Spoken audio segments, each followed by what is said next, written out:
Do you think this has boosted the Republican movement?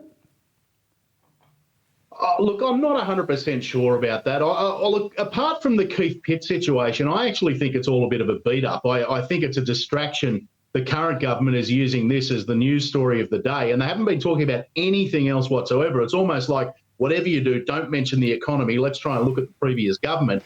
I understand. I think I understand what Morrison thought he was trying to do with the health portfolio and maybe the finance portfolio. But the Keith Pitt situation with the resources was a dead set stitch up to try and save a few of his factional mates on those seats up there on the Central Coast and closer to Newcastle. There's no two ways about that. But as far as being a constitutional crisis, I don't think it is. I've spoken to a few people with a little bit more knowledge about the Constitution than I have, and they seem to think that there is actually nothing untoward here. It might be unusual, but not inappropriate, for lack of a better way of putting it. Yeah, I think crisis would be overstating it, but it has made people more aware of our Constitution than most things other than the Republican movement, I suppose, since 1975, when everyone was talking about the Constitution. But speaking of the Republic, the royal family has coincidentally made a move that should endear them to Australians, in my opinion. Prince William and Kate Middleton are about to move out of Kensington Palace, the scene of all that drama between Charles and Diana back in the day, and into a relatively modest 4-bedroom home in Berkshire. Stephen, the immediate successor to the throne, Prince Charles, is often touted by Australians as the final nail in the coffin of the monarchy here.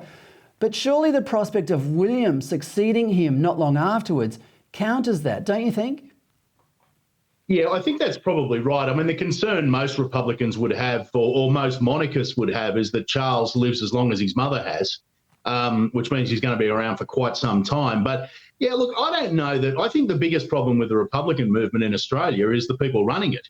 Now, I don't know that I'm an ardent monarchist, but I swing towards the monarchist side of the debate. And so long as the bloke with the red bandana is running the other side, I think we're safe. Well, let's go back to the PEP 11 application up in near Newcastle, which Scott Morrison kiboshed. Morrison thought he was on a winner by kiboshing the PEP 11 gas exploration project.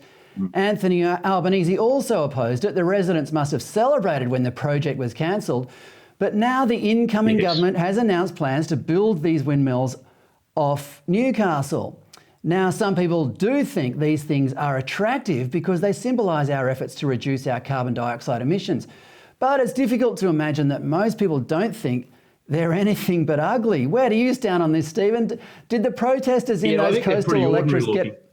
Go on.